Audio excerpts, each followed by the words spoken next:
Super star Krishna తొలిసారిగా అల్లూరి సీతారామరాజు గెటప్లో కనిపించిన చిత్రం అసాధ్యుడు. పహిల్వాన్ నటుడు నెల్లూరి కాంతారావు నిర్మించిన ఈ చిత్రంతో వి రామచంద్రరావు దర్శకుడిగా పరిచయమయ్యారు. కెఆర్ విజయ కథానాయికగా నటించారు.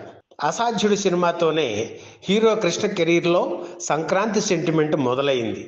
1968 సంక్రాంతికి తన సినిమా విడుదల చేయాలని నిర్మాత నెల్లూరి కాంతారావు నిర్ణయించారు. అయితే సంక్రాంతి సందర్భంగా కెవి రెడ్డి దర్శకత్వంలో విజయ సంస్థ నిర్మించిన ఉమా చండీ గౌరీ శంకరుల కథ చిత్రం విడుదల చేస్తున్నట్లు ప్రకటన వచ్చింది.